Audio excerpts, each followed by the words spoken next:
श्री गणेशाय नमः। सोमवार का दिन शंकर भगवान को समर्पित होता है। आज के दिन भक्त भोलेनाथ को प्रसन्न करने के लिए विशेष पूजा अर्चना करते हैं। कुछ लोग आज के दिन व्रत भी रखते हैं ताकि शिव की विशेष कृपा प्राप्त की जा सके। बाबा भोलेनाथ के आशीर्वाद के लिए आप भी सोमवार का व्रत कर रहे हैं तो शिव व्रत कथा को पढ़कर या सुनकर इस उपवास को पूरा करें। नारद पुराण के अनुसार सोमवार व्रत में व्यक्ति को प्रातः स्नान करके शिव जी को जल और बेलपत्र चढ़ाना चाहिए तथा शिव गौरी की पूजा करनी चाहिए। शिव पूजन के बाद सोमवार व्रत कथा सुननी चाहिए। इसके बाद केवल एक समय ही भोजन करना चाहिए। साधारण रूप से सोमवार का व्रत दिन के तीसरे पहर तक होता है, मतलब शाम तक रखा जाता है। सोमवार व्रत 3 प्रकार का होता है: प्रति सोमवार व्रत, सौम्य प्रदोष व्रत और 16 सोमवार का व्रत। इन सभी व्रतों के लिए एक ही विधि होती है। आइए दोस्तों, अब हम श्रवण करें सोमवार व्रत कथा की। तो दोस्तों, एक समय की बात है, किसी नगर में एक साहूकार रहता था। उसके घर में धन की कोई कमी नहीं थी, लेकिन उसकी कोई संतान नहीं थी। इस कारण वह बहुत दुखी था। पुत्र प्राप्ति के लिए वह प्रत्येक सोमवार व्रत रखता था और पूरी श्रद्धा के साथ शिव मंदिर जाकर भगवान शिव और पार्वती जी की पूजा करता था। उसकी भक्ति देखकर एक दिन माँ पार्वती प्रसन्न हो गई और भगवान शिव से उस साहूकार की मनोकामना पूर्ण करने का आग्रह किया। पार्वती जी की इच्छा सुनकर भगवान शिव ने कहा कि हे पार्वती, इस संसार में हर प्राणी को उसके कर्मों का फल मिलता है और जिसके भाग्य में जो हो उसे भोगना ही पड़ता है।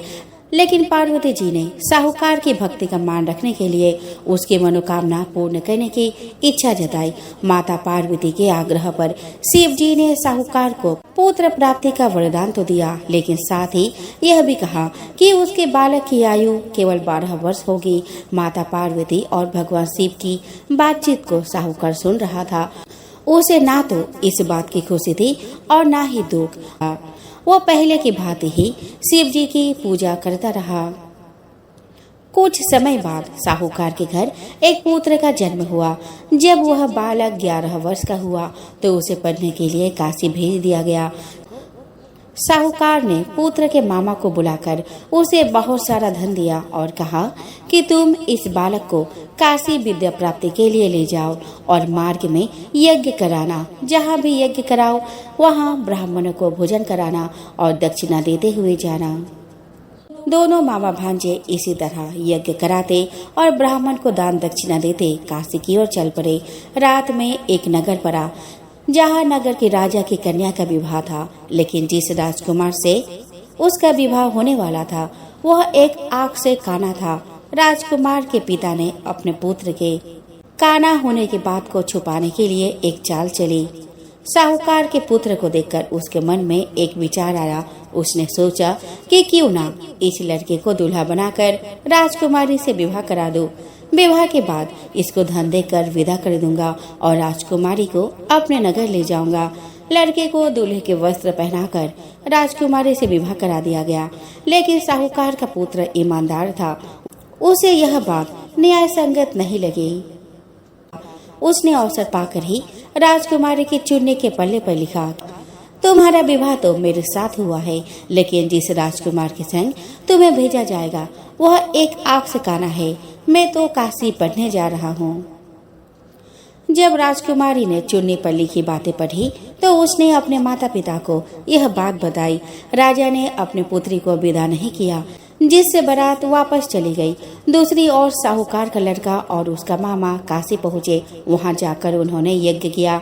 जिस दिन लड़के की आयु 12 साल की हुई उसी दिन यज्ञ रखा गया। लड़के ने अपने मामा से कहा कि मेरी तबीयत कुछ ठीक नहीं है। मामा ने कहा कि तुम अंदर जाकर सो जाओ। शिव जी के वरदान अनुसार कुछ ही देर में उस बालक के प्राण निकल गए। मृत भांजे को देख उसके मामा ने विलाप शुरू किया। संयोगवश उसी समय शिव जी और माता पार्वती उधर से जा रहे थे। पार्वती ने भगवान से कहा कि स्वामी, मुझे इसके रोने के स्वर सहन नहीं हो रहा। आप इस व्यक्ति के कष्ट को अवश्य दूर करें। जब शिव जी मृत बालक के समीप गए तो वह बोले कि यह उसी साहूकार का पुत्र है जिसे मैंने 12 वर्ष की आयु का वरदान दिया। अब इसकी आयु पूरी हो चुकी है। लेकिन मातृ भाव से विभोर माता पार्वती ने कहा, महादेव, आप इस बालक को और आयु देने की कृपा करें, अन्यथा इसके वियोग में इसके माता पिता भी तड़प तड़प कर मर जाएंगे। माता पार्वती के आग्रह पर भगवान शिव ने उस लड़के को जीवित होने का वरदान दिया। शिव जी की कृपा से वह लड़का जीवित हो गया। शिक्षा समाप्त करके लड़का मामा के साथ अपने नगर की ओर चल दिया। दोनों चलते हुए उसी नगर में पहुँचे जहां उसका विवाह हुआ था। उस नगर में भी उन्होंने यज्ञ का आयोजन किया। उस लड़के के ससुर ने उसे पहचान लिया और महल में ले जाकर उसकी खातिरदारी की और अपनी पुत्री को विदा किया। इधर साहूकार और उसके पत्नी भूखे प्यासे रहकर बेटे की प्रतीक्षा कर रहे थे। उन्होंने प्रण कर रखा था कि यदि उन्हें अपने बेटे की मृत्यु का समाचार मिला तो वह भी प्राण त्याग देंगे। परंतु अपने बेटे के जीवित होने का समाचार पाकर वह बेहद प्रसन्न हुए। उसी रात भगवान शिव ने व्यापारी के स्वप्न में आकर कहा कि हे सृष्टि, मैंने तेरे सोमवार के व्रत करने और व्रत कथा सुनने से प्रसन्न होकर तेरे पुत्र को लंबी आयु प्रदान की है। इसी प्रकार जो कोई सोमवार व्रत करता है या कथा सुनता या पढ़ता है, उसके सभी दुख दूर होते हैं और समस्त मनोकामनाएं पूर्ण होती है। एक बार की बात है, जगत की सृष्टि करने वाले ब्रह्मा जी ने दक्ष प्रजापति से कहा कि पुत्र, मैं तुम्हारे कल्याण की एक बात बता रहा हूँ, उसे ध्यान पूर्वक सुनो। साक्षात भगवान शिव ने परमा पूर्णा प्रकृति की आराधना तथा उन्हें अपने अर्धांगिनी बनाने के विचार से उनसे प्रार्थना की। आदि शक्ति जगदम्बा ने भगवान शिव की यह बात स्वीकार कर ली। अतः वे महेश्वरी कहीं न कहीं जन्म लेकर शिव को पति के रूप में अवश्य प्राप्त करेंगे। वे प्रकृति तुम्हारी पुत्री के रूप में उत्पन्न होकर शंभु की भार्या होवे। इसके लिए तुम अति कठोर तपस्या के द्वारा भक्ति पूर्वक उनसे प्रार्थना करो। वे इस लोक में भाग्य से जिसकी पुत्री के रूप में उत्पन्न होंगे, उसका जीवन सफल हो जाएगा। दक्ष बोले, पिताजी, मैं आपकी आज्ञा से निश्चित रूप से वैसा ही प्रयत्न करूंगा जिससे वे साक्षात प्रकृति रूपा जगदम्बा मेरी पुत्री के रूप में जन्म ले। ब्रह्मा जी से आज्ञा लेकर दक्ष प्रजापति ने क्षीर सागर के तट पर जाकर माता जगदम्बा की प्रसन्नता के लिए 3000 वर्षों तक कठोर तपस्या की। दक्ष प्रजापति की तपस्या से प्रसन्न होकर माता जगदम्बा ने उन्हें दर्शन दिया और उनकी पुत्री के रूप में जन्म लेने का वरदान दिया। तदंतर दक्ष पत्नी प्रसूति ने शुभ दिन में एक कन्या को जन्म दिया। वह कन्या भगवती पूर्णा ही थी। वह कन्या गौर वर्ण थी और उसकी आभा करोड़ों चंद्रमा के समान उज्जवल थी। उसके खिले हुए कमल के समान बड़े बड़े नेत्र थे और उसका मुख अत्यंत सुंदर था। उस कन्या को देखकर दक्ष अत्यंत प्रसन्न हुए और उसका नाम सती रखा। वह कन्या शुक्ल पक्ष के चंद्रमा की भांति दिन प्रतिदिन बढ़ने लगी। जब दक्ष पुत्री सती थोड़ी बड़ी हुई तो पूर्व के व्रत के अनुसार भगवान शिव को पति के रूप में प्राप्त करने के लिए उनकी प्रसन्नता के निमित्त शास्त्र वर्णित विभिन्न प्रकार के व्रतों द्वारा कठिन साधना करने लगी। वे कभी निराहार रहती, कभी रात्रि जागरण करती, कभी विशेष पूजा करती तो कभी नियमित जप में लगी रहती।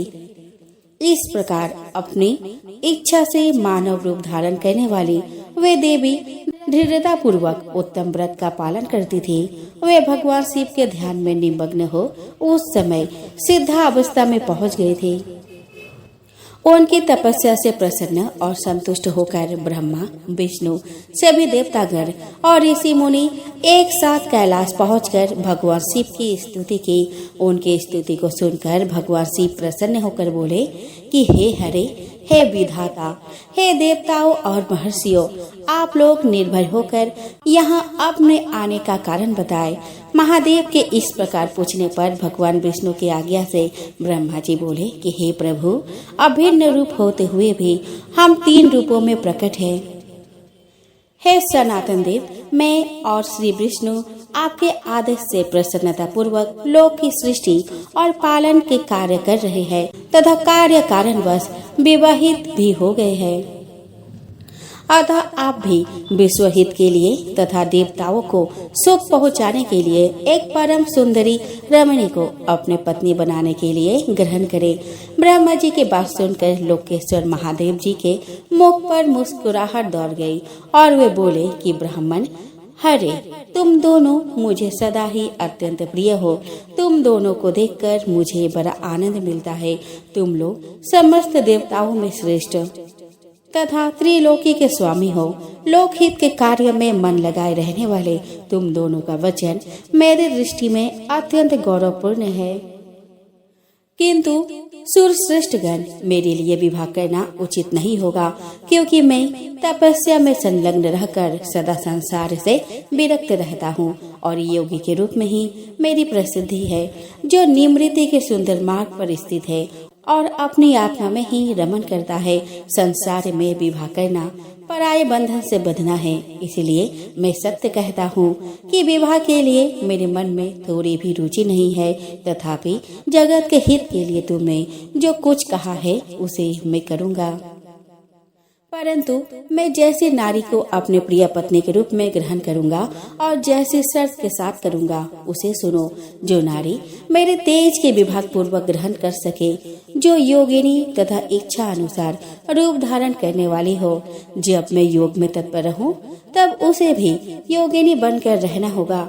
ब्राह्मण, जो मेरे ज्योति स्वरूप सदाशिव के चिंतन में विघ्न डालने वाली होगी, वो जीवित नहीं रह सकती। उसके चिंतन के लिए मैं बिना विवाह के भी रह लूंगा। ब्राह्मण, मेरी एक और शर्त है, उसे सुनो। यदि उस स्त्री का मुझ पर और मेरे वचन पर अविश्वास होगा तो मैं उसे त्याग दूंगा। उनकी यह बात सुनकर ब्राह्मण और श्री हरि ने मंद मुस्कान के साथ मन ही मन प्रसन्नता का अनुभव किया। फिर ब्रह्मा जी बोले कि हे महेश्वर, आपने जैसे नारी की खोज आरंभ की है, वैसे ही स्त्री के विषय में आपको बताता हूँ। आदि शक्ति जगदम्बा ने जगत का कार्य सिद्ध करने के लिए भिन्न भिन्न रूपों में प्रकट हुई है। प्रभु सरस्वती और लक्ष्मी ये दोनों रूप धारण करके वे पहले ही यहाँ आ चुकी है। इनमें लक्ष्मी तो श्री हरि विष्णु के प्राण वल्लभा हो गई है और सरस्वती मेरी। अब वे आदि शक्ति तीसरा रूप धारण करके प्रकट हुई है। प्रभु, लोकहित का कार्य करने की इच्छा वाली देवी शिवा दक्ष पुत्री के रूप में अवतीर्ण हुई है। उनका नाम सती है और वे सब प्रकार से आपके ही योग्य है। महातेजस्विनी सती आपको पति रूप में प्राप्त करने के लिए दृढ़ता पूर्वक कठोर व्रत का पालन करते हुए तपस्या कर रही है। महेश्वर, आप उन्हें वर देने के लिए जाइए और सती को उनकी तपस्या के अनुरूप वर देकर उनके साथ विवाह कीजिए। हे शंकर भगवान विष्णु, मेरी तथा इन सभी देवताओं की यही इच्छा है। तब भक्त वत्सल्य भगवान शिव ने हंसकर कहा, बहुत अच्छा, ऐसा ही होगा। उनके ऐसा कहने पर सभी भगवान शिव से आज्ञा लेकर अपने अपने स्थान को लौट गए। उधर सती ने आश्विन मास के शुक्ल पक्ष की अष्टमी तिथि को उपवास करके भक्ति भाव से परमेश्वर शिव का पूजन किया। इस प्रकार नंदा व्रत पूर्ण होने पर नवमी तिथि को ध्यान मग्न हुई सती को भगवान शिव ने प्रत्यक्ष दर्शन दिए और उन्हें मनोवांछित वर प्रदान करके कैलाश लौट गए। इसके बाद भगवान शिव के स्मरण करने पर ब्रह्मा जी कैलाश पहुँचे और शिव जी की आज्ञा से विवाह का प्रस्ताव लेकर प्रजापति दक्ष के पास पहुँचे। प्रजापति दक्ष को इस विवाह का प्रस्ताव सुनकर अपार हर्ष हुआ और उन्होंने प्रसन्नता पूर्वक इस विवाह की स्वीकृति दे दी। तत्पश्चात वैवाहिक विधि से बड़े धूमधाम के साथ चैत्र मास के शुक्ल पक्ष की त्रयोदशी तिथि को भगवान शिव और देवी सती का विवाह हुआ। विवाह के बाद भगवान शिव प्रथम घरों और अपनी पत्नी सती के साथ कैलाश आ गए और वहां आनंदित होकर दक्ष कन्या सती के साथ विहार करने लगे। एक समय तीनों लोक में विचरने वाले भगवान रुद्र सती के साथ बैल पर आरूढ़ होकर भ्रमण कर रहे थे। घूमते घूमते वे दंडकारण्य में आए। वहां उन्होंने लक्ष्मण सहित श्री राम को देखा, जो रावण द्वारा छल से हरी गई अपनी प्यारी पत्नी सीता की खोज कर रहे थे। वे हा सीते ऐसा पुकारते हुए जहाँ तहाँ देखते और बारंबार रोते उनके मन में विरह का आवेश छाया हुआ था और उनकी कांति फीकी पड़ गई थी। उस समय भगवान शंकर ने दूर से ही बड़ी प्रसन्नता के साथ उनको प्रणाम किया और दूसरी ओर चल दिए। भगवान शिव के मुंह में डालने वाली ऐसी लीला देखकर सती को बड़ा विस्मय हुआ। वे भगवान शिव से बोली कि हे नाथ, ब्रह्मा विष्णु आदि सब देवता सदा आपकी ही सेवा करते हैं। आप ही सबके द्वारा प्रणाम करने के योग्य है। वेदांत शास्त्र के द्वारा यत्न पूर्वक जानने योग्य निर्विकार परमेश्वर आप ही है। नाथ, ये दोनों पुरुष कौन है? ये दोनों धनुर्धर वीर वन में विचरते हुए बड़े दुखी और दिन प्रतीत होते हैं। इनमें जो बड़े हैं उनकी अंग कांति नील कमल के समान श्याम है। उसे देखकर आप किस कारण से आनंद विभोर हो उठे थे? प्रभु, स्वामी अपने सेवक को प्रणाम करे, यह उचित नहीं जान पड़ता। स्वामी, आप मेरे संशय का निवारण करें। परमेश्वरी सती ने जब भगवान शिव से इस प्रकार प्रश्न किया तब लीला विशारद शंकर जी ने हंसकर कहा, देवी सुनो, मैं तुमसे यथार्थ बात कहता हूँ। ये दोनों भाई वीरों द्वारा सम्मानित हैं। इनके नाम श्री राम और लक्ष्मण हैं। सूर्य वंश में प्रकट हुए ये दोनों राजा दशरथ के विद्वान पुत्र हैं। इनमें जो गोरे रंग के छोटे भाई है उनका नाम है लक्ष्मण। वो साक्षात शेष का अवतार है। इनके बड़े भैया का नाम श्री राम है। इनके रूप में भगवान विष्णु ही अपने संपूर्ण अंश से प्रकट हुए हैं। ये साधु पुरुषों की रक्षा के लिए इस पृथ्वी पर अवतीर्ण हुए हैं। ऐसा कहकर भगवान शिव चुप हो गए। भगवान शिव के बात सुनकर भी सती के मन को विश्वास नहीं हुआ। सती के मन में मेरी बात पर विश्वास नहीं है, यह जानकर लीला विशारद शंभु बोले कि देवी, मेरी बात सुनो। यदि तुम्हारे मन में मेरे कथन पर विश्वास नहीं है तो तुम वहां जाकर अपने ही बुद्धि से श्री राम की परीक्षा कर लो। तब तक मैं इस बरगद के नीचे खड़ा हूँ। भगवान शिव की आज्ञा से सती वहां गई और मन ही मन सोचने लगी कि मैं श्री राम की परीक्षा कैसे करूं। मैं सीता का रूप धारण करके उनके समीप जाती हूँ। यदि वे साक्षात विष्णु है तो मुझे पहचान लेंगे, अन्यथा वे मुझे नहीं पहचान पाएंगे। ऐसा विचार करके सती सीता बनकर प्रभु श्री राम के पास गई। सती को सीता के रूप में सामने आई देखकर श्री राम सब कुछ जान गए और हंसते हुए उन्हें नमस्कार करके बोले, सती जी, आपको नमस्कार है। भगवान शंभु कहाँ गए हैं? आप अकेले इस वन में क्यों आई है? देवी, आपने अपना रूप त्याग कर यह नूतन रूप क्यों धारण किया है? मुझ पर कृपा करके इसका कारण बताइए। सती ने प्रभु श्री राम से वह सब बात बताई कि किस प्रकार भगवान शिव को प्रणाम करते देखकर उनके मन में संदेह उत्पन्न हो गया था और अपने संदेह के निवारण के लिए शिव जी की आज्ञा से श्री राम की परीक्षा लेने यहाँ चली आई। मन से संदेह मिट जाने पर माता सती उदास होकर शिव जी के पास लौटी। उनको भगवान शिव के वचनों पर विश्वास न करने का पश्चाताप होने लगा। वे शोक से व्याकुल और निस्तेज हो गए थे। सती को दुखी देखकर भगवान हर ने उनका कुशल समाचार पूछा और प्रेम पूर्वक कहा, तुमने किस प्रकार परीक्षा ली? उनकी यह बात सुनकर सती मस्तक झुकाए उनके पास खड़ी हो गई।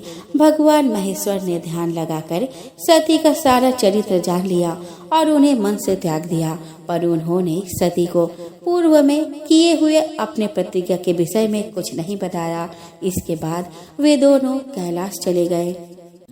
एक समय समस्त ऋषि मुनि प्रयाग में एकत्र हुए और वहाँ एक विशाल यज्ञ हुआ। उस यज्ञ में ब्रह्मा जी, सनकादि ऋषिगण, नारद मुनि, देवता और ब्रह्मज्ञानी संत भी पधारे थे। वहाँ अनेक प्रकार के उत्सवों के साथ ज्ञान चर्चा और शास्त्रार्थ हो रहे थे। उसी समय देवी सती तथा प्रथम गणों के साथ भगवान शिव भी वहां आ पहुँचे। भगवान शिव को आया देखकर सभी ने भक्ति भाव के साथ उनकी स्तुति की और उनकी उचित आसन प्रदान किया। फिर शिव जी की आज्ञा पाकर सब लोग प्रसन्नता पूर्वक यथास्थान बैठ गए। इसी बीच प्रजापति दक्ष, जो बड़े तेजस्वी थे, अचानक घूमते हुए वहां आए और ब्रह्मा जी को प्रणाम करके उनकी आज्ञा लेकर वहां बैठ गए। दक्ष उन दिनों समस्त ब्रह्मांड के अधिपति बनाए गए थे, अतः सबके द्वारा सम्मानित थे, पर अपने इस गौरवपूर्ण पद को लेकर उनके मन में बड़ा अहंकार था, क्योंकि वे तत्व ज्ञान से शून्य थे। उस समय देवर्षि नारद सहित सभी ने हाथ जोड़कर दक्ष का आदर सत्कार किया, पर जो सबके स्वामी और परमेश्वर है, उन महेश्वर ने उस समय दक्ष को मस्तक नहीं झुकाया। वे अपने आसन पर बैठे ही रह गए। महादेव जी को मस्तक न झुकाए देख ब्रह्मा जी के पुत्र प्रजापति दक्ष मन ही मन अप्रसन्न हो गए। महादेव जी को मस्तक न झुकाते देख ब्रह्मा जी के पुत्र प्रजापति दक्ष मन ही मन अप्रसन्न हो गए। उन्हें रुद्र पर क्रोध आ गया। वे ज्ञान शून्य और महान अहंकारी होने के कारण महाप्रभु रुद्र को क्रूर दृष्टि से देखकर सबको सुनाते हुए उच्च स्वर में कहने लगे। दक्ष ने कहा, यह सब देवता, असुर, श्रेष्ठ ब्राह्मण और ऋषि मुझे विशेष रूप से मस्तक झुकाते हैं, परंतु वह जो प्रेतों और पिशाचों से घिरा हुआ महामनुष्य बनकर बैठा है, वह दुष्ट मनुष्य के समान क्यों मुझे प्रणाम नहीं करता। यह भूतों और पिशाचों से सेवित हो मतवाला बना फिरता है और शास्त्रीय विधि की अवहेलना करके नीति मार्ग को सदा कलंकित किया करता है। इसके वेदोक्त कर्म लुप्त हो गए हैं, अतः मैं इसे श्राप देने को उद्यत हुआ हूँ। यह रुद्र चारों वर्णों से पृथक और कुरूप है, इसे यज्ञ से बहिष्कृत कर दिया जाए। यह शमशान में निवास करने वाला तथा उत्तम कुल से हीन है, इसीलिए यह देवताओं के साथ यज्ञ में भाग न ले पाए। दक्ष की बात सुनकर नंदी को बड़ा रोष आया और वे दक्ष को श्राप देने के विचार से तुरंत इस प्रकार बोले। नंदीश्वर ने कहा कि अरे महामूढ़, दुष्ट बुद्धि दक्ष, तूने मेरे स्वामी महेश्वर को यज्ञ से बहिष्कृत क्यों कर दिया? जिनके स्मरण मात्र से यज्ञ सफल और तीर्थ पवित्र हो जाते हैं, उन्हीं महादेव जी को तूने श्राप कैसे दे दिया? हे ब्राह्मणों से अधम दक्ष, जिन्होंने इस जगत की सृष्टि की, जो इसका पालन करते हैं और अंत में जिनके द्वारा इसका संहार होगा, उन्हीं महेश्वर को तूने श्राप कैसे दे दिया? दुर्बुद्धि दक्ष, तुझे शिव तत्व का जरा भी ज्ञान नहीं है। यहाँ जो भी भगवान रुद्र से विमुख तुझ जैसे दुष्ट ब्राह्मण विद्यमान है, उनको मैं रुद्र तेज के प्रभाव से ही श्राप दे रहा हूँ। तुझ जैसे ब्राह्मण कर्म फल के प्रशंसक वेदवाद में फंसकर वेद के तत्व ज्ञान से शून्य हो जाए। वे ब्राह्मण सदा भोगों में तन्मय रहकर स्वर्ग को ही सबसे बड़ा पुरुषार्थ मानते हुए क्रोध, लोभ और अहंकार से युक्त हो निर्लज और भिक्षुक बने रहे। दूषित दान ग्रहण करने के कारण वे सदा नगरगामी बने रहेंगे। इस प्रकार कुपित हुए नंदी ने जब ब्राह्मणों को और दक्ष ने महादेव जी को श्राप दिया, तब वहाँ हाहाकार मच गया। सदाशिव महादेव नंदी की बात सुनकर हंसते हुए वे मधुर वाणी में बोले, नंदी, मेरी बात सुनो। तुम तो परम ज्ञानी हो, तुम्हें क्रोध नहीं करना चाहिए।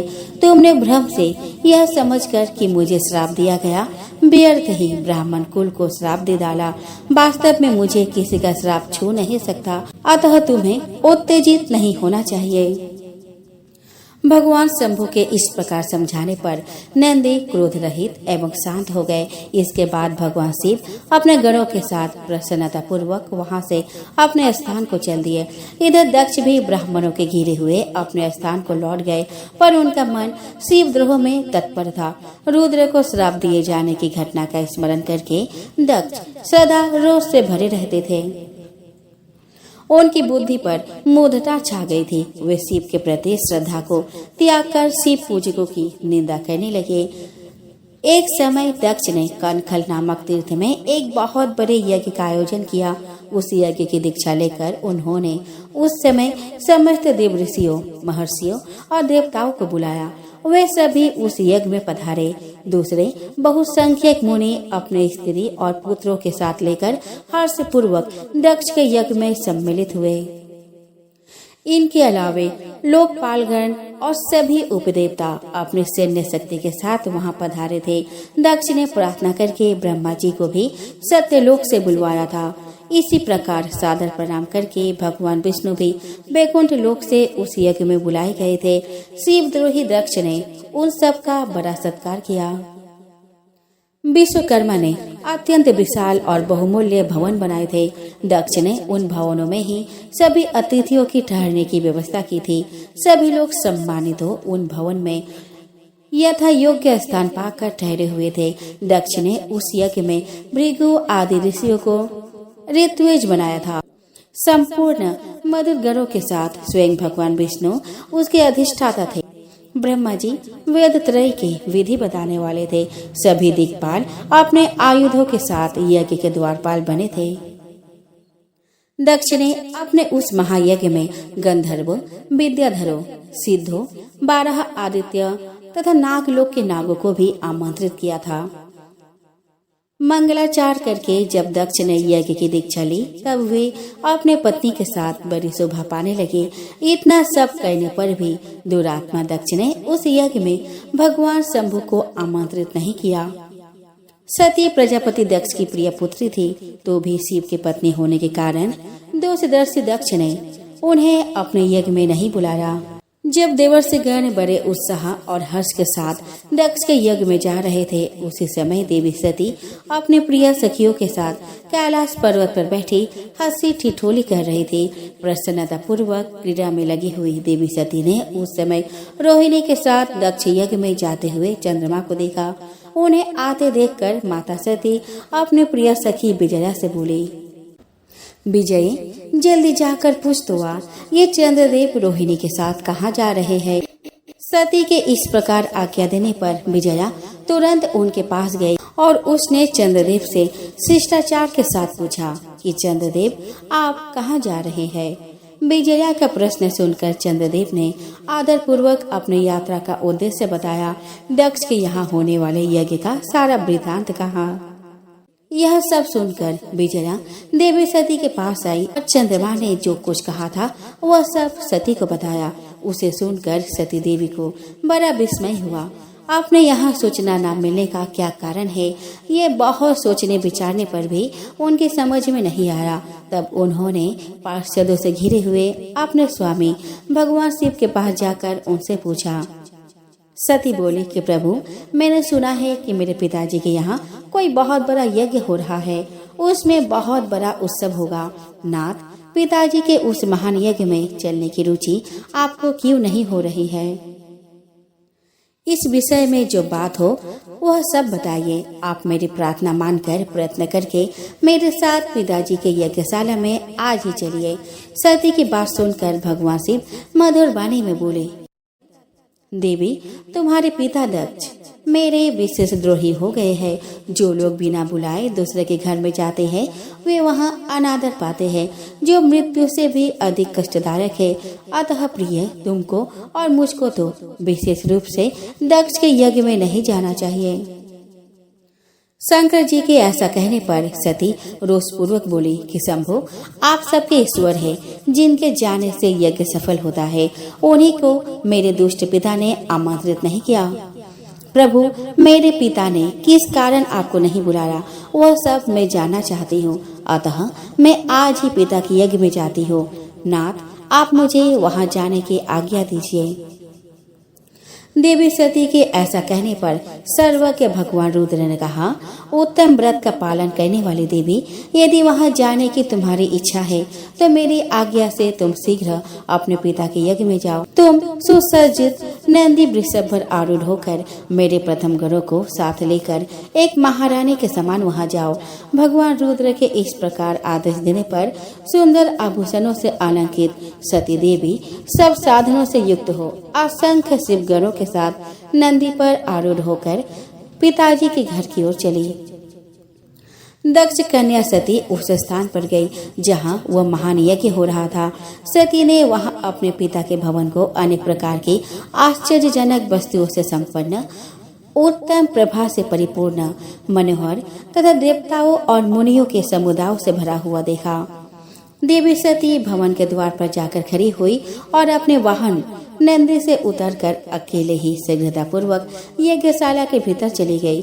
सती को आई देख उनके माता और बहनों ने यथोचित आदर सत्कार किया, पर दक्ष ने उन्हें देखकर भी उनका आदर नहीं किया और दक्ष के भय से दूसरे लोग भी उनके प्रति आदर का भाव न दिखा सके।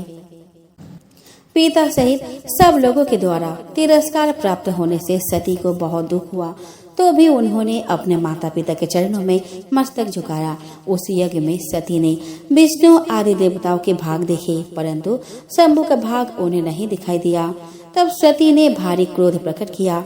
वे अपमानित होने पर भी रोष से भरकर दक्ष से बोली, हे प्रजापति, आपने परम मंगलकारी भगवान शिव को इस यज्ञ में क्यों नहीं बुलाया, जिनके द्वारा यह संपूर्ण चराचर जगत पवित्र होता है, जो स्वयं ही यज्ञ है। उन भगवान शिव के बिना यज्ञ की सिद्धि कैसे हो सकती है?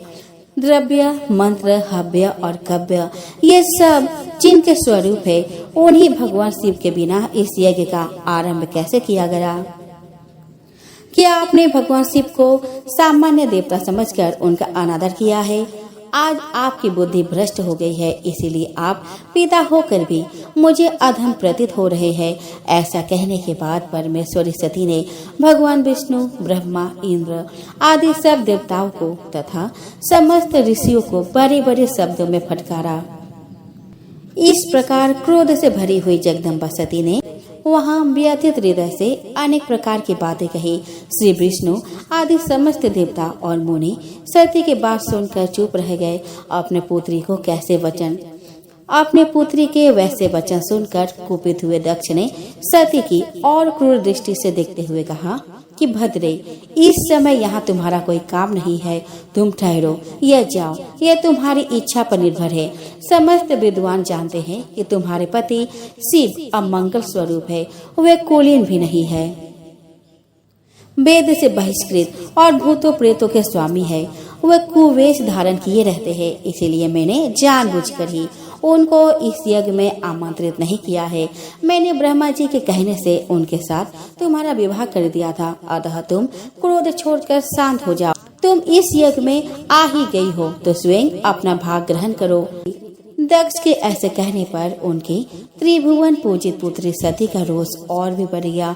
वे मन ही मन सोचने लगी, अब मैं शंकर जी के पास कैसे जाऊं?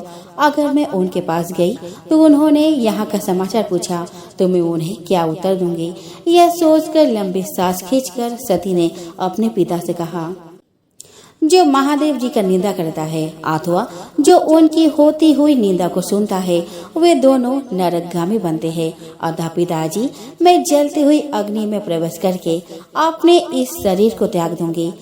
अपने स्वामी का अनादर सुन, अब मुझे इस जीवन की रक्षा से क्या प्रयोजन? सती को अपने वहाँ आने के कारण बड़ा पश्चाताप हुआ। उन्होंने व्यथित चित्त से भगवान शंकर के वचन का स्मरण किया। फिर कुपित होकर विष्णु आदि समस्त देवताओं और मुनियों से भी निडर होकर दक्ष प्रजापति से बोली, तात, तुम भगवान शिव के निंदक हो, इसके लिए तुम्हें पश्चाताप होगा। यहाँ महान दुख भोगकर अंत में तुम्हें यातना भोगनी पड़ेगी। जिस समय भगवान शिव तुम्हारे साथ मेरा संबंध दिखलाते हुए मुझे दक्ष पुत्री कहकर पुकारेंगे, उस समय मेरा मन सहसा अत्यंत दुखी हो जाएगा। इसीलिए तुम्हारे अंग से उत्पन्न हुए इस शरीर को निश्चय ही मैं त्याग दूंगी और ऐसा करके सुखी हो जाऊंगी। हे देवताओं और मुनियों, तुम सब मेरी बात सुनो। तुम सब लोग मूढ़ हो, क्योंकि शिव की निंदा और कलह तुम्हें प्रिय है। अतः भगवान हर्ष से तुम्हें इस कुकर्म का पूरा दंड मिलेगा। दक्ष और देवताओं से ऐसा कहकर सती देवी चुप हो गई और मन ही मन अपने प्राण वल्लभ शंभु का स्मरण करने लगी। मौन हुए सती देवी अपने पति का सादर स्मरण करके शांत चित होकर उत्तर दिशा में भूमि पर बैठ गई। उन्होंने विधि पूर्वक जल का आचमन करके वस्त्र ओढ़ लिया और पवित्र भाव से आंखें मूंद कर पति का चिंतन करते हुए वे योग मार्ग में स्थित हो गई। इस प्रकार दक्ष पर कुपित हो सहसा अपने शरीर को त्यागने की इच्छा से सती ने अपने संपूर्ण शरीर में योग मार्ग के अनुसार वायु और अग्नि को धारण किया। सती का निष्पाप शरीर तत्काल गिरा और उनकी इच्छा के अनुसार योगाग्नि में जलने लगी। उस समय वहाँ आए हुए देवता आदि ने जब यह घटना देखी तब वे बड़े जोर से हाहाकार करने लगे। सब लोग कह रहे थे कि हाय, भगवान शंकर की परम प्रेयसी सती देवी ने दक्ष के कारण अपने प्राण त्याग दिए, जो सदा ही मान पाने के योग्य थी। दक्ष के द्वारा ऐसी तिरस्कृत हुई कि प्राणों से ही हाथ धो बैठी। प्रजापति दक्ष शिवद्रोही है, इसीलिए उसे सारे संसार में महान अपयश प्राप्त होगा। जिस समय सब लोग ऐसा कह रहे थे, उसी समय यज्ञ मंडप के द्वार पर खड़े शिव जी के पार्षद सती का यह अद्भुत प्राण त्याग देखकर तुरंत ही क्रोध पूर्वक अस्त्र शस्त्र लेकर दक्ष को मारने के लिए आगे बढ़े। उन आक्रमणकारी शिव के पार्षदों के वेग को देखकर भृगु ऋषि ने यज्ञ में विघ्न डालने वाले का नाश करने के उद्देश्य से मंत्रों द्वारा यज्ञ कुंड में आहुति दी। भृगु के आहुति देते हुए यज्ञ कुंड में ऋभु नामक सहस्र देवता प्रकट हुए और उनके साथ प्रथम गणों का अत्यंत विकट युद्ध हुआ। उन ब्रह्म तेज संपन्न ऋभुओं के सामने प्रथम गण अधिक देर तक टिक न सके और वहां से भाग गए। यह सब देखकर सभी देवता भगवान विष्णु के पास जाकर उनसे प्रार्थना करने लगे कि किसी भी प्रकार यह विपत्ति टल जाए। प्रथम गणों के नाश होने और भगाए जाने से जो भावी परिणाम होने वाला था, उसका विचार करके श्री विष्णु आदि देवता अत्यंत उद्विग्न हो उठे। मृगों के मंत्र बल से भाग जाने के कारण जो वीर शिवगण नष्ट होने से बच गए थे, वे भगवान शिव के शरण में गए। उन सब ने अमित तेजस्वी भगवान रुद्र को सादर प्रणाम करके वहाँ यज्ञ में जो कुछ हुआ था वो सारी घटना उनसे कह सुनाई। अपने पार्षदों की बात सुनकर भगवान शिव ने वहाँ की सारी घटना जानने के लिए देवर्षि नारद का स्मरण किया। भगवान शिव के स्मरण करते ही नारद मुनि वहाँ आ पहुँचे और शिव जी को प्रणाम करके खड़े हो गए। इसके बाद भगवान शिव के पूछने पर देवर्षि नारद ने उनको दक्ष यज्ञ की सारी घटना सुना दी कि किस प्रकार दक्ष के अपमानजनक शब्दों से आहत होकर देवी सती ने योगाग्नि में जलकर अपने प्राणों का अंत कर लिया। नारद मुनि की पूरी बात सुनकर महान पराक्रम से संपन्न भगवान चंद्र ने उस समय भारी क्रोध प्रकट नारद मुनि की पूरी बात सुनकर महान पराक्रम से संपन्न भगवान रुद्र ने उस समय भारी क्रोध प्रकट किया। लोक संहारक रुद्र ने अपने सिर से एक जटा उखाड़ी और उसे रोषपूर्वक एक चट्टान पर पटका। भगवान शंकर के पटकने से उस जटा के दो टुकड़े हो गए और प्रलय के समान बड़ा भयंकर शब्द प्रकट हुए। उस जटा के एक भाग से महाबली वीरभद्र प्रकट हुए, जो समस्त शिवगणों के नायक है, और दूसरे भाग से महाकाली उत्पन्न हुई। उन दोनों का रूप बहुत भयंकर और विकराल था। ऐसा लगता था कि युद्ध में वे दोनों मिलकर काल को भी परास्त कर देंगे। वीरभद्र ने दोनों हाथ जोड़कर परमेश्वर शिव को प्रणाम करके कहा कि हे महारुद्र, सोम, सूर्य और अग्नि को तीन नेत्रों के रूप में धारण करने वाले प्रभु, शीघ्र आज्ञा दीजिए, मुझे इस समय कौन सा कार्य करना है। ईशान, क्या मुझे आधे ही क्षण में सारे समुद्र को सुखा देना है या इतने ही समय में संपूर्ण पर्वतों को पीस डालना है। हर मैं एक ही क्षण में ब्रह्मांड को भस्म कर डालूं या समस्त देवताओं और मनुष्यरों को जलाकर राख कर दो। हे महेश्वर, आपकी कृपा से ऐसा कोई कार्य नहीं है जिसे मैं ना कर सकूं। महादेव, मैं आपको बारंबार प्रणाम करता हूँ। हे हर, अपने अभीष्ट कार्य की सिद्धि के लिए मुझे शीघ्र भेजिए। मेरे दाहिने अंग भड़क रहे हैं, जो मेरी विजय का सूचक है। वीरभद्र की बात सुनकर भगवान शिव बहुत संतुष्ट हुए और बोले, मेरे पार्षदों में श्रेष्ठ वीरभद्र ब्रह्मा जी का पुत्र दक्ष बड़ा दुष्ट है। उस मूर्ख को बड़ा घमंड हो गया है, अतः इन दिनों वह मेरे विशेष रूप से विरोध करने लगा है। दक्ष इस समय एक यज्ञ कर रहा है, तुम वहां जाकर बंधु बांधव सहित दक्ष को मार डालो और यज्ञ को नष्ट कर दो। यदि देवता, गंधर्व, यक्ष अथवा अन्य कोई भी तुम्हारा सामना करने के लिए आए तो उसे भी भस्म कर डालना और उसके बाद शीघ्र मेरे स्थान पर लौट आना।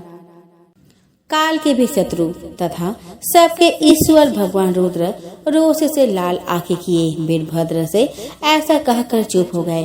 तब वीरभद्र भगवान शिव को प्रणाम करके वहां से दक्ष के यज्ञ मंडप की ओर चले।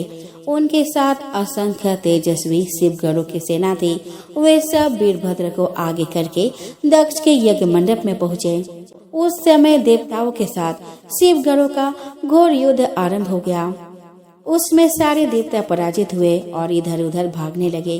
दक्ष यज्ञ की रक्षा का भार लेने के कारण न चाहते हुए भी भगवान विष्णु को वीरभद्र के साथ युद्ध करना पड़ा। वीरभद्र के समक्ष भगवान विष्णु के समस्त अस्त्र शस्त्रों के साथ सुदर्शन चक्र भी निस्तेज हो गया। तब भगवान विष्णु वहां से अंतर्ध्यान हो गए। भगवान विष्णु को वहां से जाते देख ब्रह्मा जी, ऋषि मुनि, देवतागण और लोकपाल आदि भी वहां से अपने लोकों को प्रस्थान कर गए। ब्रह्मा जी के पुत्र दक्ष भयभीत होकर छिप गए थे। तब वीरभद्र ने उनका पता लगाकर उन्हें बलपूर्वक पकड़ लाए और उनका सिर काटकर अग्निकुंड में डाल दिया। वीरभद्र दक्ष और उनके यज्ञ का विध्वंस करके तुरंत ही वहां से कैलाश पर्वत चले गए। वीरभद्र दक्ष और उनके यज्ञ का विध्वंस करके तुरंत ही वहां से कैलाश पर्वत चले गए। वीरभद्र को कार्य पूरा करके आया देख परमेश्वर शिव बहुत संतुष्ट हुए और उन्होंने वीरभद्र को शिवगणों का अध्यक्ष बना दिया। भगवान रुद्र के गणों ने जिनके अंग भंग कर दिए थे, वे समस्त देवता और मुनि ब्रह्मा जी के पास पहुँचे। उन सब ने ब्रह्मा जी से अपनी व्यथा कही। तब पुत्र शोक से व्याकुल ब्रह्मा जी उन सब को लेकर भगवान विष्णु की शरण में गए।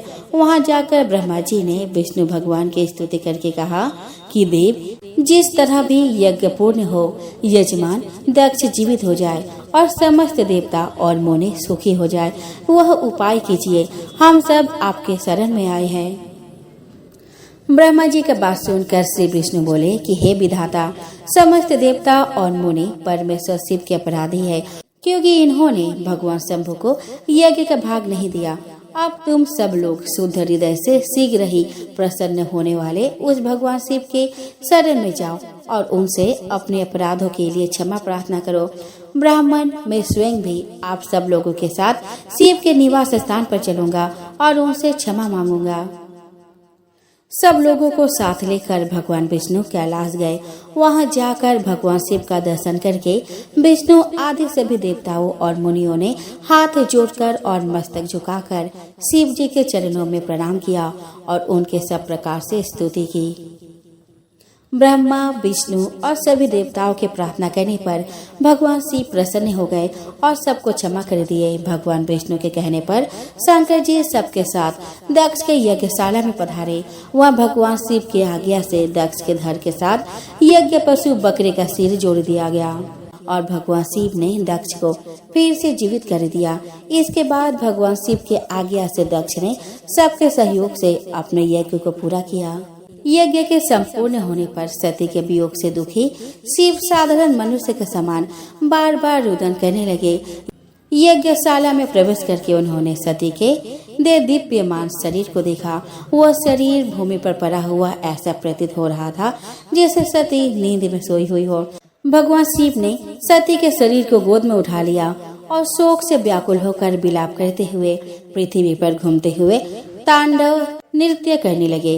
भगवान शिव के अत्यंत वेग पूर्वक नृत्य करने से प्रचंड वायु बहने लगी और बड़े बड़े पर्वत वृक्षों के समान कांपने लगे। उस समय पृथ्वी को धारण करने वाले शेष और कच्छप भी अत्यंत क्षुब्ध हो गए और पृथ्वी चलायमान हो गई। तभी लोग असमय के प्रलय के भय से संत्रस्त हो गए। तब ब्रह्मा जी तथा सभी देवताओं ने भगवान विष्णु से इस संकट से रक्षा का अनुरोध किया। उनसे प्रार्थना की कि किसी भी प्रकार से भगवान शिव को शांत करे। उनके अनुरोध पर जगत का पालन करने वाले पराक्रमी भगवान विष्णु ने सुदर्शन चक्र से देवी सती के शरीर के टुकड़े करके पृथ्वी पर गिरा दिए। नाचते हुए शिव जब धरती पर पैर पटकते थे, उसी समय भगवान विष्णु चक्र चलाकर सती का शरीर काट देते थे। इस प्रकार भगवान विष्णु के सुदर्शन चक्र से माता सती के शरीर के सारे अंग कटकर अलग हो गए और वे धरातल पर 51 अलग अलग स्थानों पर गिरे। पृथ्वी पर वही स्थान 51 शक्तिपीठ के रूप में विख्यात हुई। सती के शरीर के अंग जब भूमि पर गिरे, उसी क्षण वे सभी प्राणियों के कल्याण के लिए पत्थर के रूप में परिवर्तित हो गए। भगवान विष्णु के द्वारा माता सती के शरीर के टुकड़े करने पर भगवान शिव ने स्वयं को भार रहित अनुभव किया और धैर्य धारण किया। तब नारद मुनि के प्रार्थना करने पर भगवान शिव शांत चित होकर योग रूढ़ हो गए। इन सभी 51 शक्तिपीठ में कामरूप प्रदेश कामाख्या, जहाँ माता सती के शरीर का योनि भाग गिरा था, वह सर्वोत्तम शक्तिपीठ है। उसी स्थान पर माता जगदम्बा को प्रसन्न करने के लिए भगवान शिव ने कठोर तपस्या की थी। उनको फिर से पत्नी रूप में प्राप्त करने का आग्रह किया था। भगवान शिव के तपस्या से प्रसन्न होकर माता सती ने शिव जी को अपने अष्टभुजा रूप में दर्शन दिया और उन्हें हिमालय की पुत्री पार्वती होकर जन्म लेने और फिर उनकी अर्धांगिनी बनने का वचन दिया।